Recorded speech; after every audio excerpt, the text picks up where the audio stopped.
wa bihi nasta'inu ala umuri dunya waddin. Assalatu wassalamu ala asyrafil anbiya'i wal mursalin sayyidina wa habibina wa syafi'ina wa maulana Muhammadin sayyidil awwalina wal akhirin wa ala alihi wa ashabihi at-tayyibin at-tahirin, amma ba'du.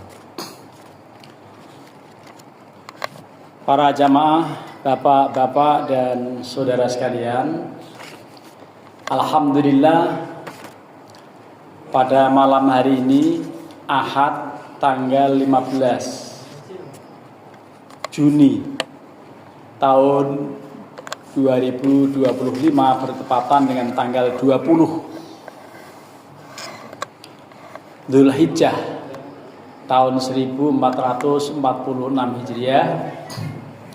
Kita bisa melanjutkan kajian akidah kita sampai pada halaman 90 terkait mengenal putra-putri Rasulullah Sallallahu Alaihi Wasallam. Di halaman 90 pada angka ke-6 ada nama putri beliau bernama Ummu Kulthum. Ummu Kulthum ini tazawwajaha Utsman bin Affan ba'da wafati Ruqayyah. Dinikahi oleh Utsman bin Affan setelah putri beliau yang pertama yang namanya Ruqayyah wafat juga setelah dinikahi Sayyidina Utsman. Karenanya Sayyidina Utsman dijuluki Dzun-Nuraini, seseorang yang punya dua cahaya, karena dua putri Rasulullah Sallallahu Alaihi Wasallam dinikahi oleh Sayyidina Utsman.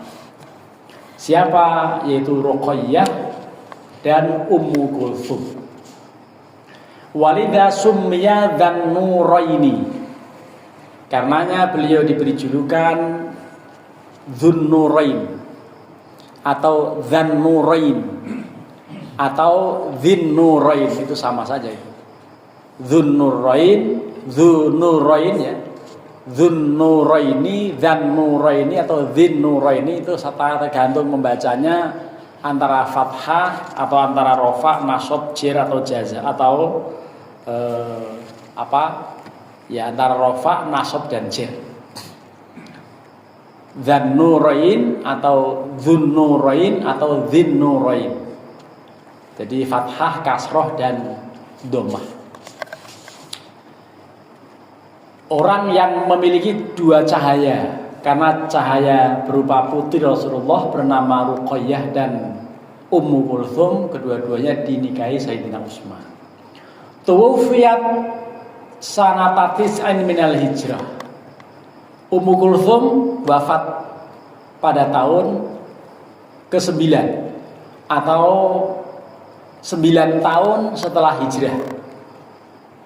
Jadi sanata tis'in ini tahun ke-9 setelah hijrah beliau wafat. Ya, apakah sudah punya keturunan atau belum? Dalam riwayat-riwayat memang satu-satunya putri beliau yang sudah punya dzurriyyah, punya keturunan hanya Fatimatuz Zahra. Yang lain-lain tidak ada. Ini mungkin juga maksud Allah agar tidak banyak orang yang mengaku sebagai keturunan Rasulullah atau Nabi alaihi salatu wassalam. Karena keturunan Rasulullah itu hanya ada pada jalur Sayyidatina Fatimatuz Zahra. Yang lain-lain tidak. Bahkan putra-putra beliau ada Qasim, ada Abdullah, ada Ibrahim. Ya, kemarin sudah kita inventarisir, ada Qasim, ada Abdullah, ada Ibrahim, semuanya wafat di waktu mereka masih kecil.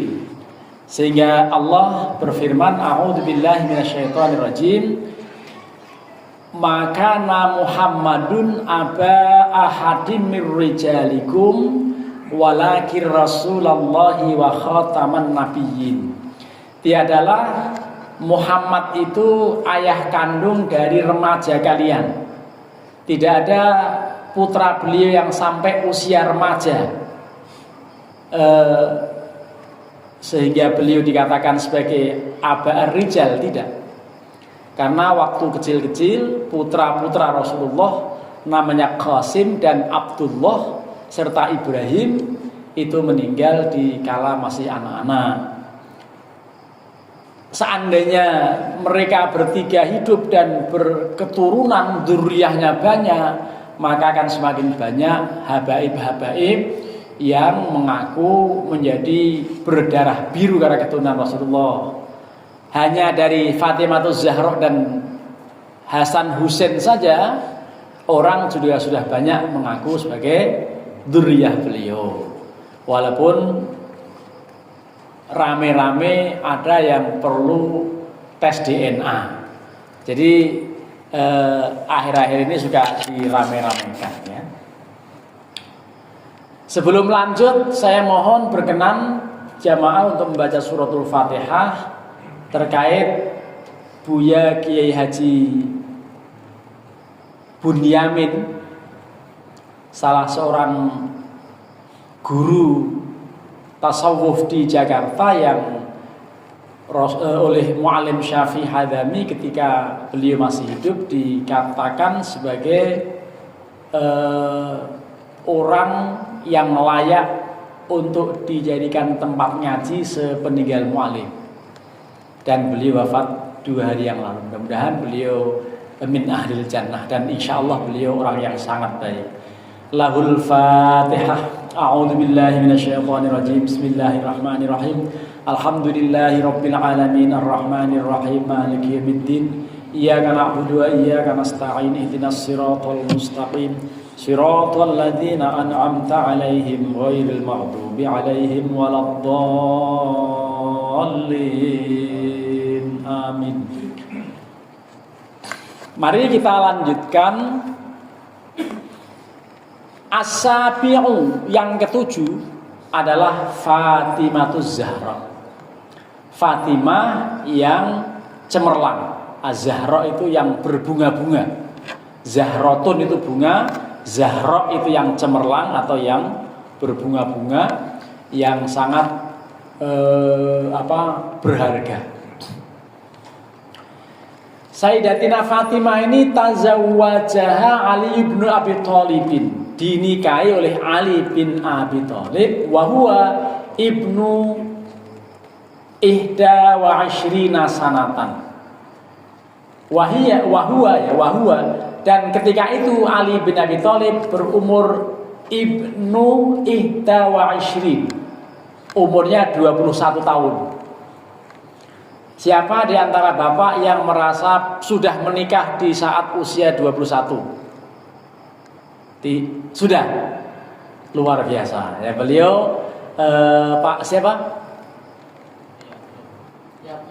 Pak Yatno dari Boyolali ternyata sudah menikah di usia 20 tahun. Kok tahu dari Boyolali, Pak? Iya, tahu, dari awal sudah tahu kan. Ya, beliau dari Boyolali sudah menikah pada saat sebelum usia 21 tahun. Siapa yang sudah menikah sebelum 25? Sudah lupa karena waktu nikah tahun berapa juga lupa. Tanggal perkawinan juga udah lupa gitu ya. Padahal anniversary itu kan suka dirayakan ya. Ada ulang tahun perak, ulang tahun emas gitu ya. Ya sudah, nggak penting-penting amat itu ya. 21 tahun usia Sayyidina Ali menikahi Sayyidatina Fatimahuz Zahra. Tetapi lengkapnya bukan hanya 21, ihda wa ishrina sanatan wa khamsata ashhurin, berarti 21 tahun 5 bulan gitu. 21 tahun setengah kurang 1 bulan gitu ya. Jadi usia beliau 21 menginjak 22. Wahia, sementara usia Fatimah Zahra ketika itu baru bintu khamsa asyrota sanatan, masih 15 tahun gitu. Jadi masih SMP.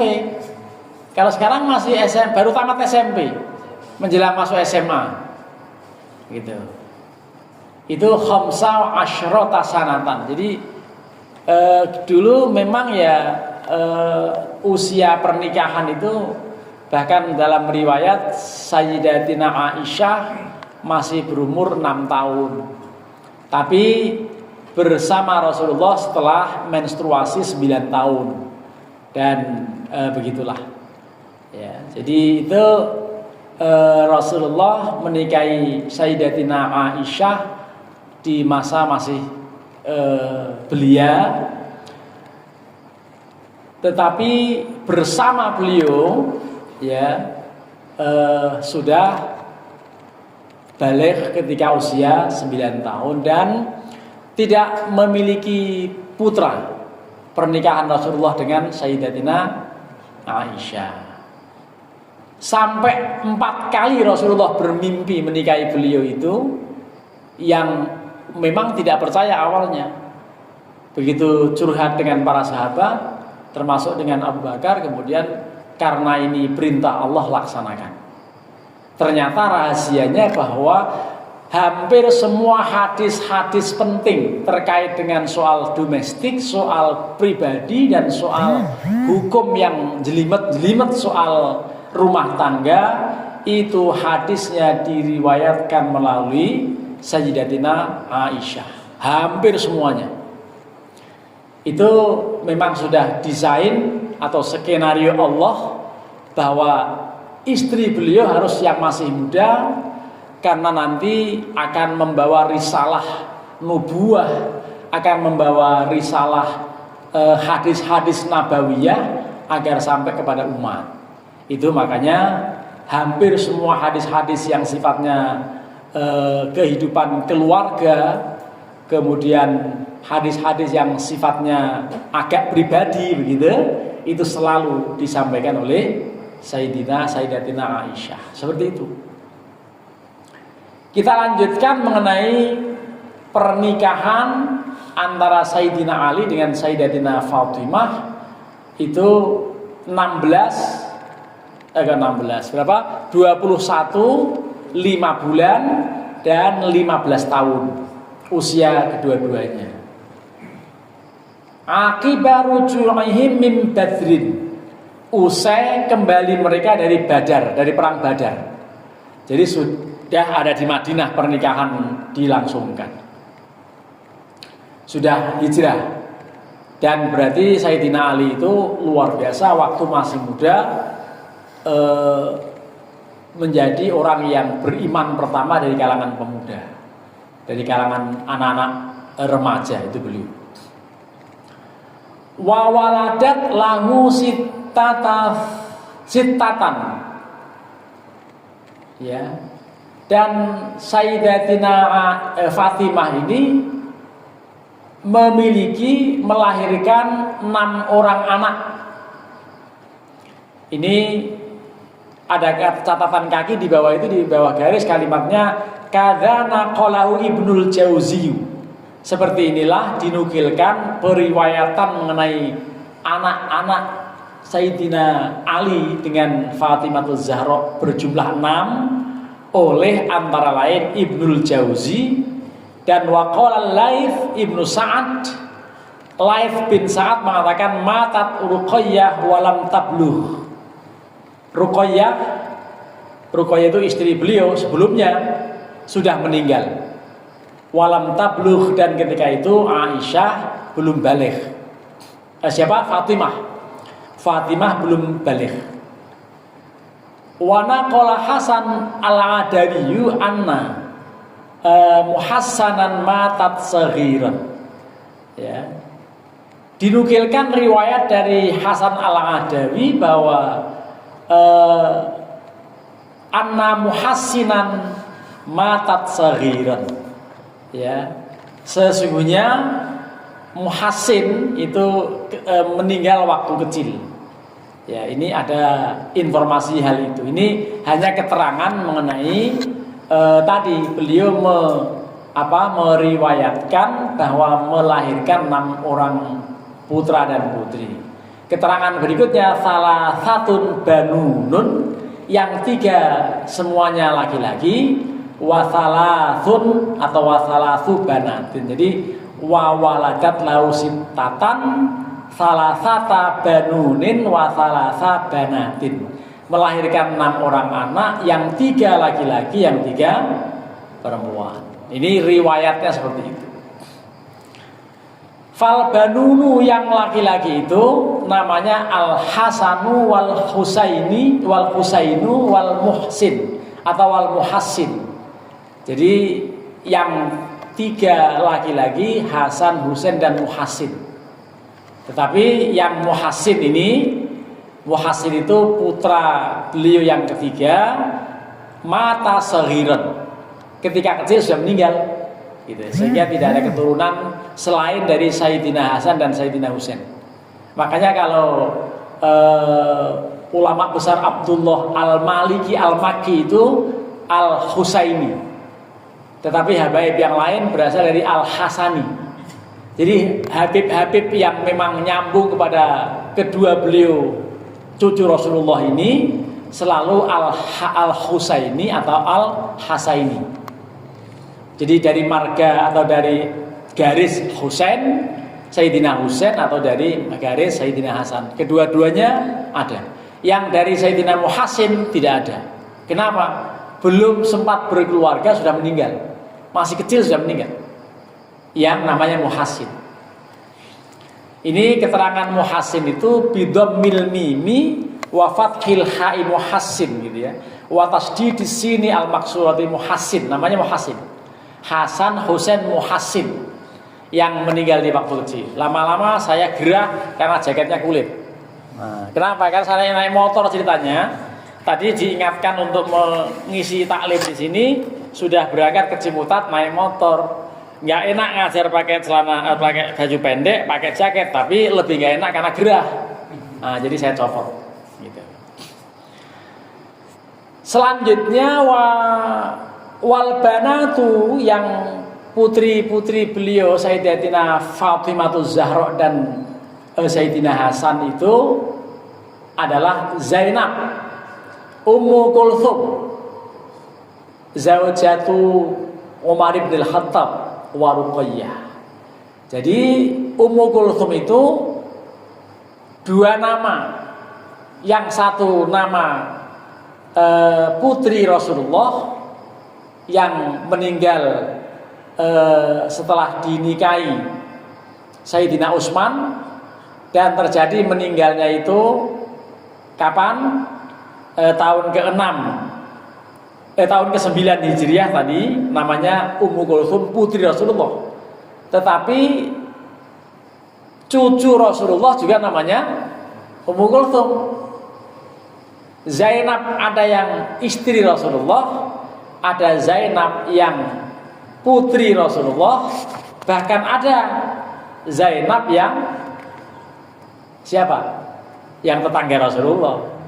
Karena Nabi pernah nanya, siapa yang di luar? Zainab. Ayu Zananib. Zainab yang mana nih? Gitu. Jadi artinya ada beberapa nama Zainab. Gitu. Jadi ada Zainab yang istri Rasulullah, ada yang cucu Rasulullah, ada juga Zainab yang orang lain gitu. Nah, jadi ayu Zananib, Zainab yang mana nih katanya. Jadi pernah beliau bertanya mengenai Zainab yang mana yang bertamu pada beliau, supaya jelas ya, karena ada beberapa nama Zainab. Nama Ahmad juga banyak, nama Muhammad juga banyak gitu. Jadi ini cucu Rasulullah juga namanya Zainab, Ummu Kulthum, dan ini yang dinikahi oleh Umar bin Khattab.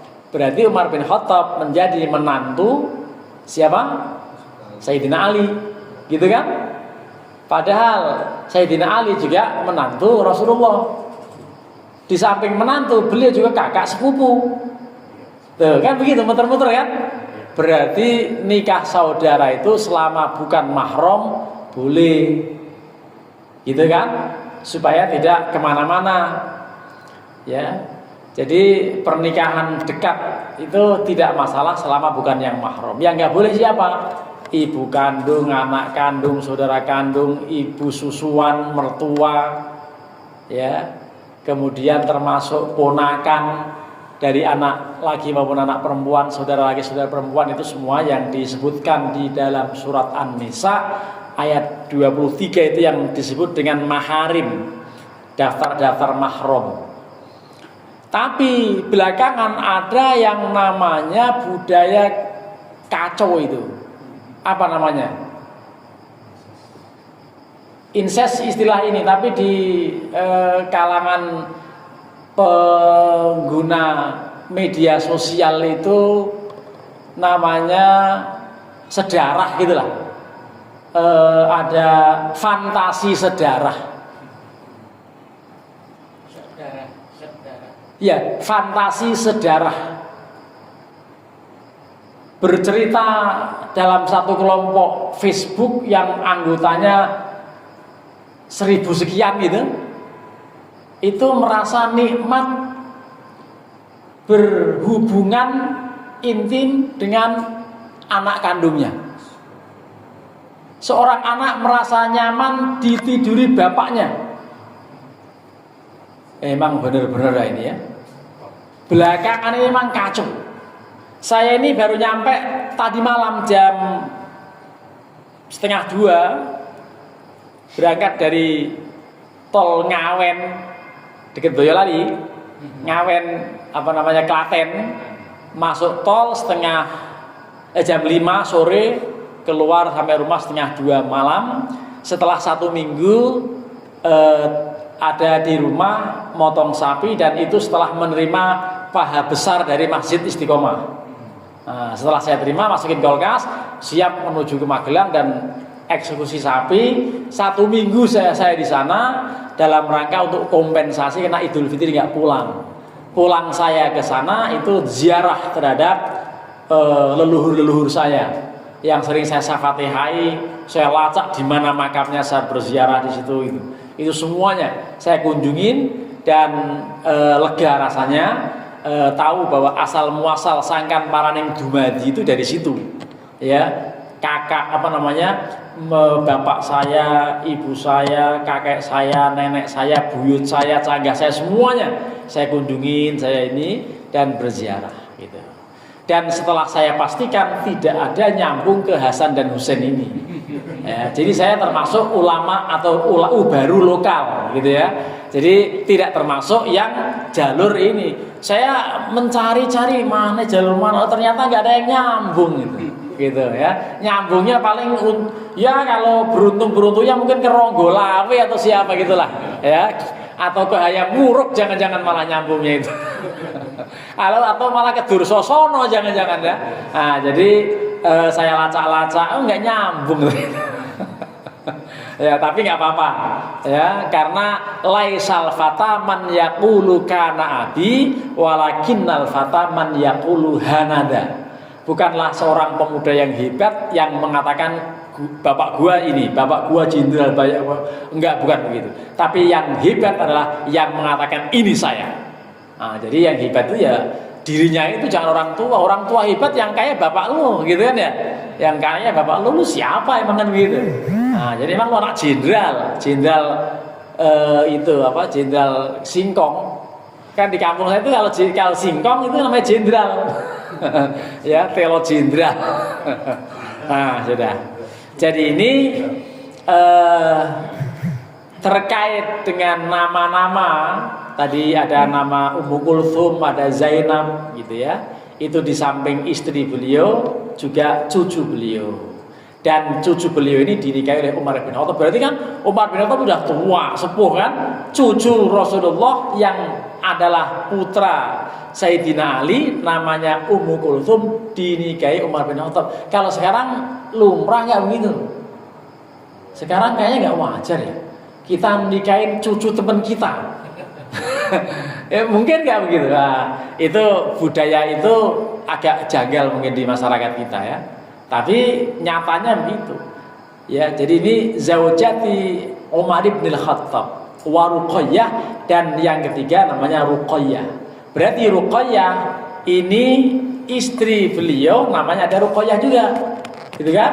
Tapi juga ada cucu beliau Ruqayyah. Jadi kadang-kadang nama itu dipakai, ya, nama itu dipakai lagi sehingga menelusuri nasab kadang-kadang bingung, ini Abdullah yang mana nih? Abdullah engkong apa Abdullah cucu?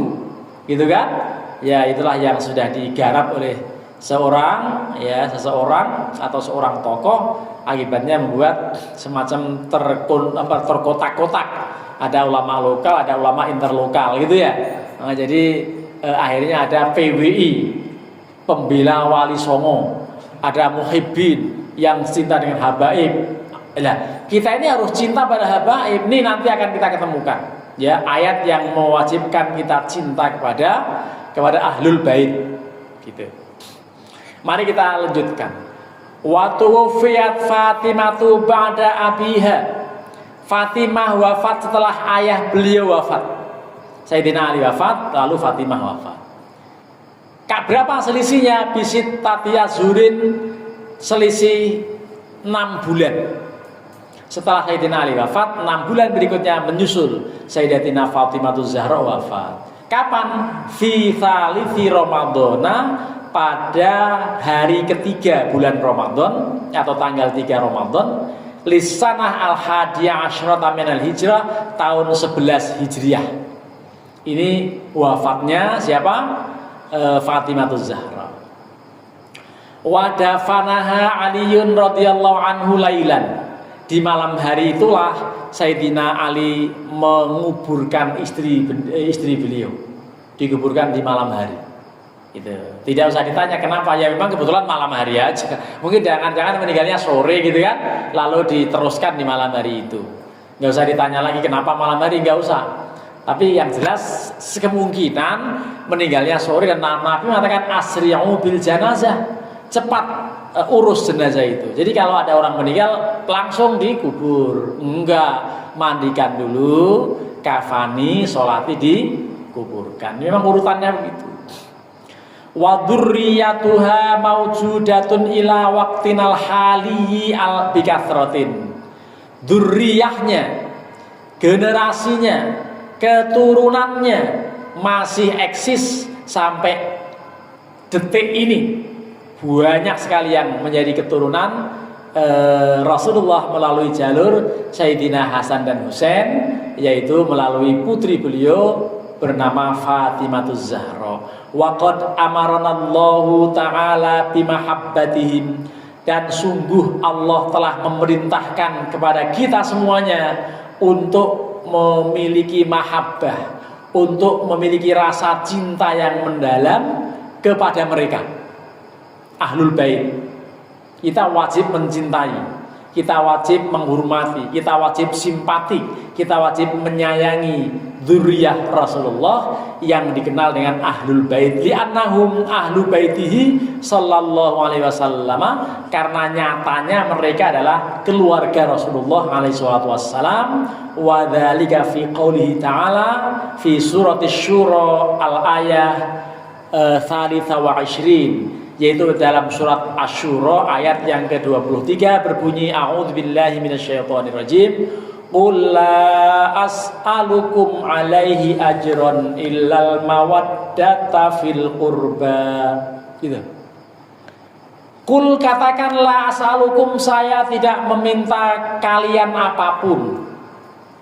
Saya tidak meminta kepada kalian apapun, termasuk tidak meminta upah atau honor sedikit pun, kecuali hanya satu, yaitu al-mawaddah, rasa sayang, rasa cinta, rasa kasih terhadap fil qurba, terhadap keluargaku. Itu kita dianjurkan, kita diperintahkan. Qul la as'alukum alaihi ajran illal mawaddata fil qurba. Saya tidak meminta apapun, meminta upah juga enggak, honor juga enggak, amplop juga enggak, tetapi yang saya minta pada kalian adalah rasa kasih sayang, mawaddah kepada keluarga Kanjeng Rasulullah Muhammad alaihissalam. Mudah-mudahan kita termasuk orang yang mencintai ahlul bait, mencintai keluarga Rasulullah, dan jangan lupa selalu bersenandung sholawat yang diijazahkan oleh Hadratus Syekh Hasyim Asy'ari. Kalimatnya li khamsatun udfi biha harrul waba ilhatimah al-mustafa wal murtada wabnahuma wa Fatimah. Itu ijazah Hadratus Syekh.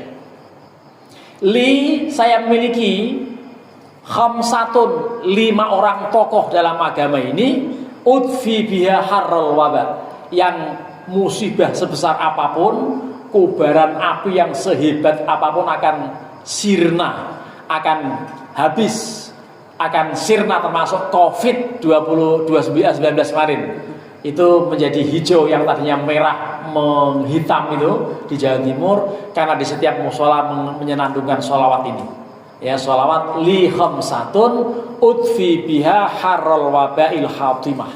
Ya, musibah apapun yang mencekam itu bisa tertanggulangi dengan menyebut nama Al-Mustafa, Rasulullah, orang yang terpilih, wal murtado, orang yang diridhoi, Sayyidina Ali, wabnahuma, kedua putra beliau Hasan dan Husain, wa Fatimah Az-Zahra. Jadi kedua putra beliau kan sudah 4 itu ya, Rasulullah, Sayyidina Ali, Hasan, Husain, dan Fatimah. Ini selalu disenandungkan ya. Jadi kalimat itu menunjukkan bahwa kita harus harmonis. Yang non Syiah harus yang non Ahlul Bait harus cinta kepada Ahlul Bait. Yang non Habib, yang hidungnya nggak mancung, yang hidungnya pesek-pesek, tetap harus mencintai yang hidungnya mancung, apalagi yang keluarga Nabi. Karena apa? Kita harus saling menyayangi, jangan saling membenci. Yang ada sekarang banyak timbul makam-makam yang disinyalir makam palsu, ya, itu menjadi persoalan juga. Ya, banyak makam yang tadinya diziarahi lalu kemudian sekarang diuruk karena dulunya nggak ada makam, tiba-tiba ada makam. Ini bagian dari imbas ditemukannya ya, pokoknya imbas di masyarakat seperti itu. Ya, saya sangat sedih juga kalau kemudian berlarut-larut ada istilah muhibbin, ada istilah pembela wali songo, padahal wali songo juga mereka itu para habaib. Jangan ada dikotomi, jangan ada satu wali songo yang satu bukan wali songo, yang wali songo itu ulama lokal yang enggak begitu. Wali songo juga para habaib, para dzurriyyah Rasulullah. Hanya Sunan Kalijogo saja yang asli dari Kadilangu. Itu pun beliau sangat tawadhu. Ketika saya tugas di Kudus, saya sudah wanti-wanti untuk saya tolong diantarkan ke Kadilangu dan saya ziarah. Dan makam beliau bukan yang gede yang sekarang diziarahi orang itu, karena beliau pengen supaya jangan terlalu dielu-elukan, makam beliau dirahasiakan di dalam komplek yang ada sumurnya. Itu di antara sekian itu banyak makam asli Kanjeng Sunan Kalijogo. Tapi kalau yang besar itu, yang di itu malah justru kosong, nggak ada makamnya. Tapi nggak apa-apa, sana ziarah udah deket-deket makamnya di situ. Jadi kalau yang tahu pasti akan masuk ke sumur Jolotundo asli dari Kanjeng Sunan Kalijogo, dan kalau mau mandi kapanpun nanti insya Allah akan diangkat derajatnya, akan menjadi orang yang terhormat. Biasanya pejabat-pejabat tertentu yang tahu mengenai rahasia ini ke sana dan datang kepada keluarga khusus mandi di sumurnya itu. Saya waktu itu datang dan mandi sendirian malam Jumat, orang pada tahlilan, saya mandi di sumur asli Sunan Kalijogo itulah.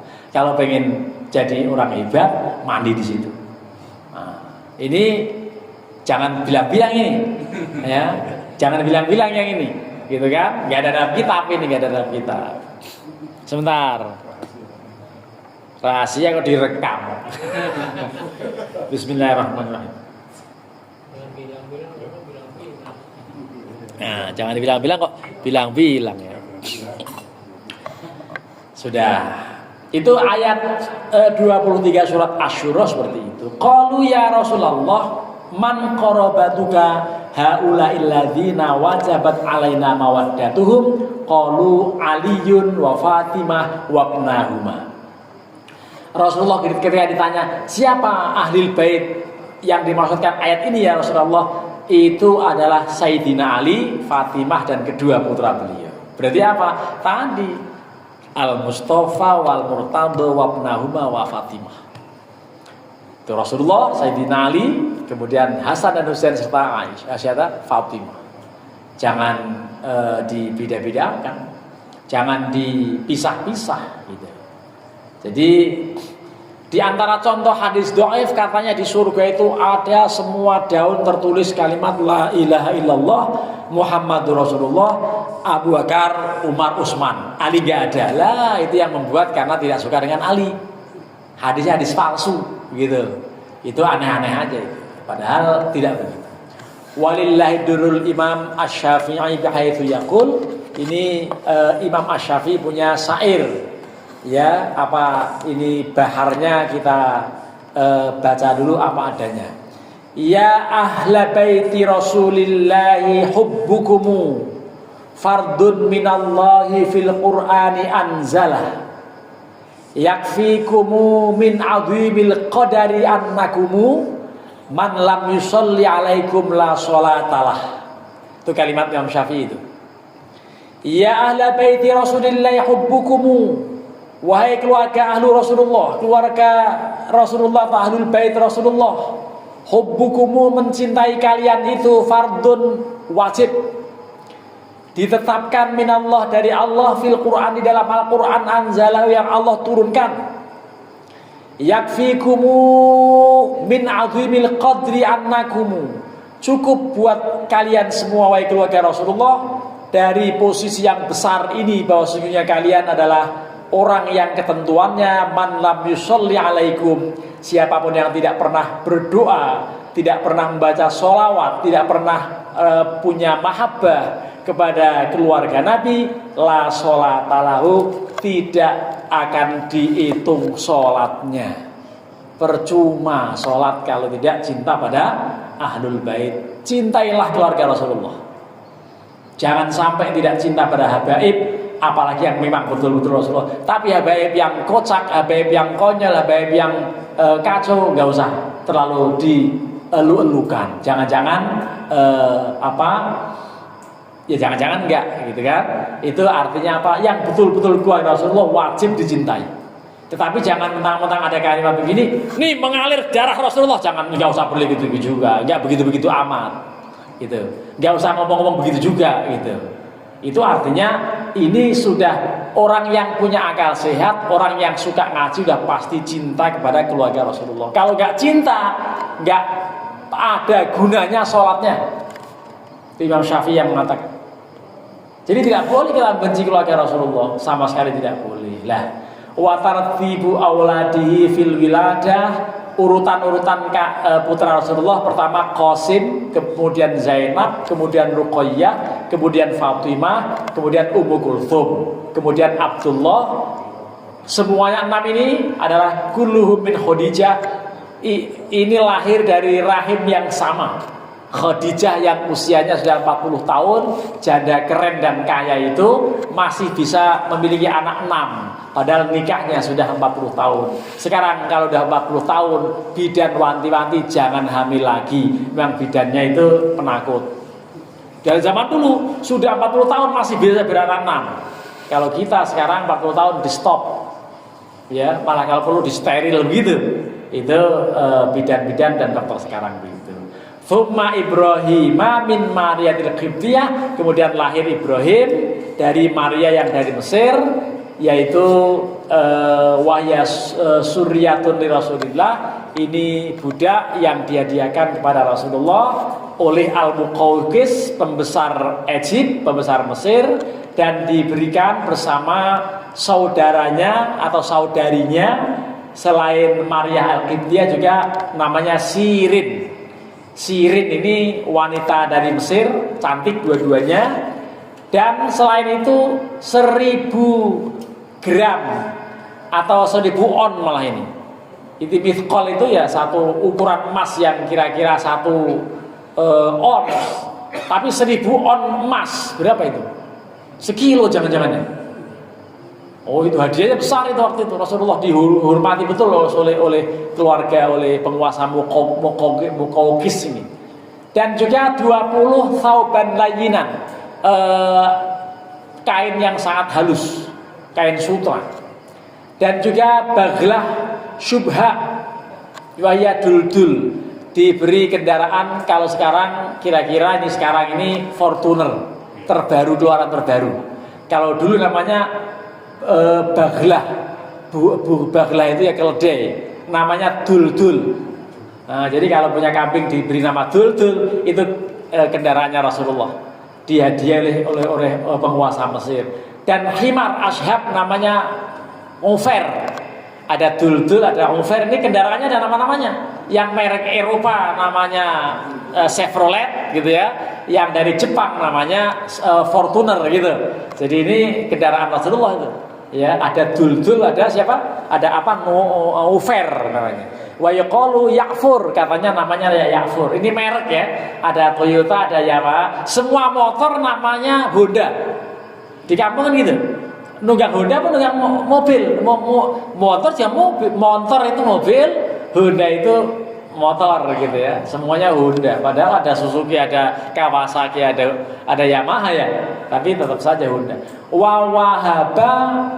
Wawuhiba, dan dihibahkan yang namanya Sirin untuk sekretaris beliau, namanya Hasan bin Thabit al-Ansari. Sedangkan yang Maria al-Qibtiyah dijadikan istri beliau setelah dimerdekakan, dan kebetulan punya anak namanya Ibrahim, tetapi wafat waktu itu gerhana matahari total, sehingga dikritik oleh orang-orang Arab ketika itu, orang-orang Quraisy, bahwa Muhammad memang sial, semua anak laki-lakinya meninggal, gitu ya, huwa abtar.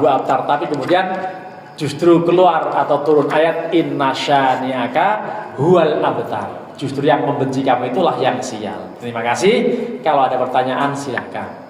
Kalau nggak ada ya diada-adakan. Ya. Bismillah.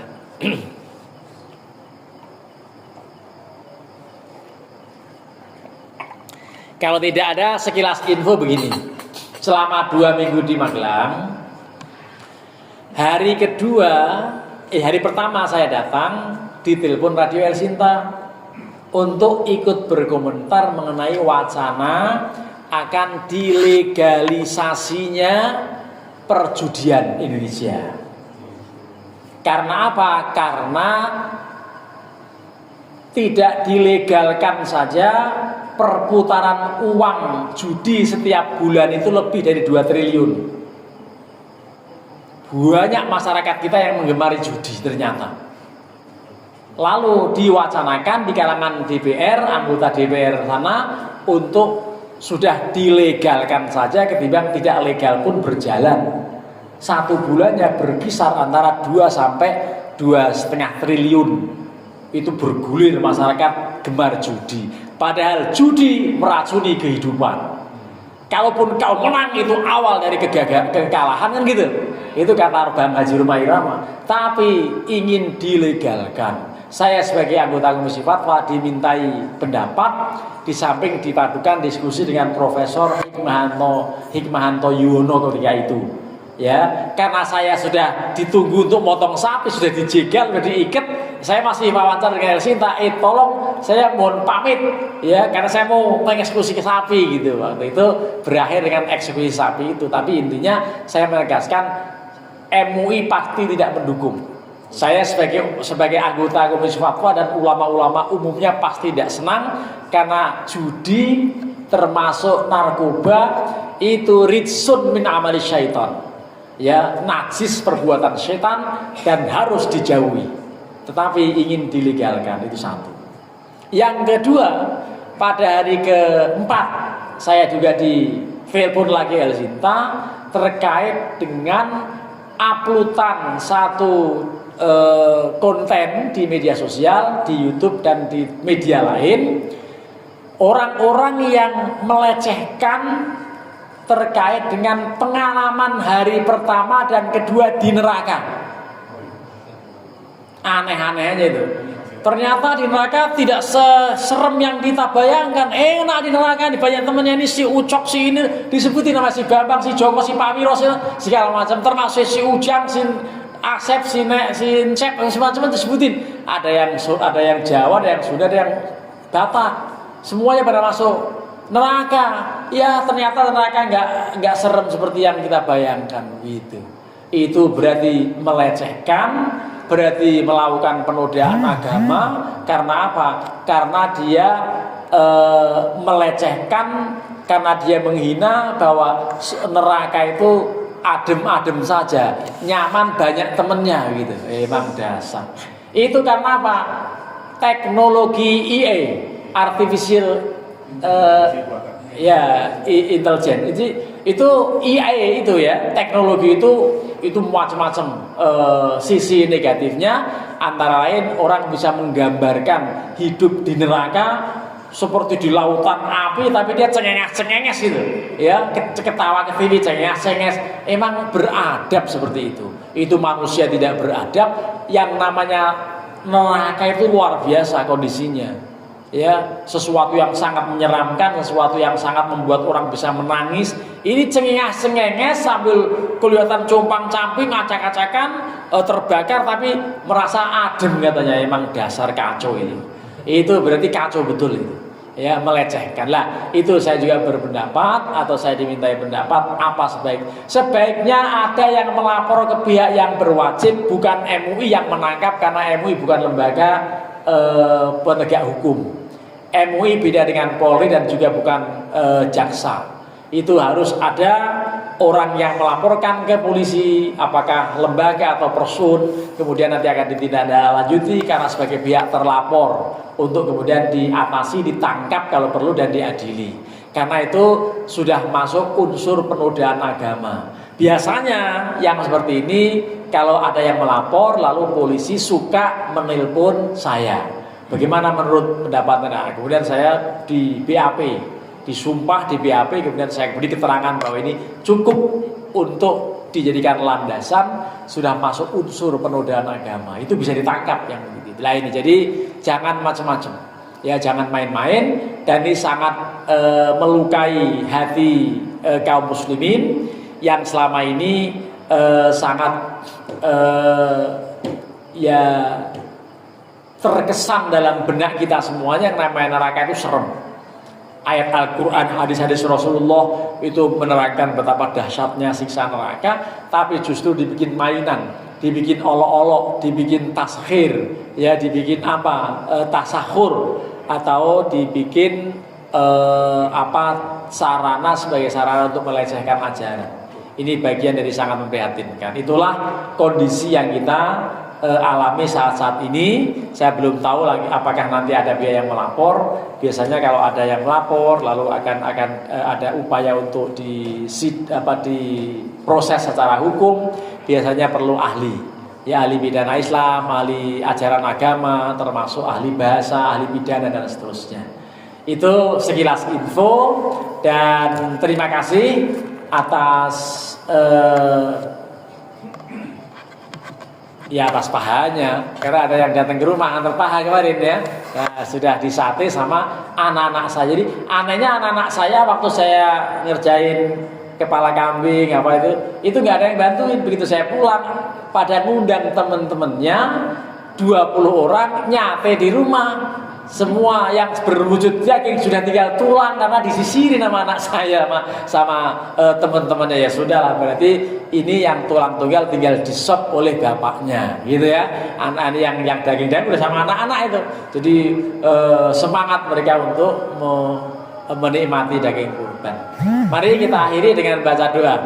Alhamdulillahil abdi dil ghururi wal farti fil umuri wa hamaqatil uburi wa salatullah dawama wa salamu tamama ala mayyaji mama wali anbiya khitama wa alal alil kirami was-sahbi kan nujumi fi qudwatil marami lil urbi wal a'jami Ya Rabbana utarafna bi annana qatarafna wa innana asrafna wa ala ladha ashrafna wa kulli dhi mahabbah au jiratin au suhbah wal muslimina ajma amin rabbi yasma fadlan wa judan manna la biktisabim minna bil mustafa rasuli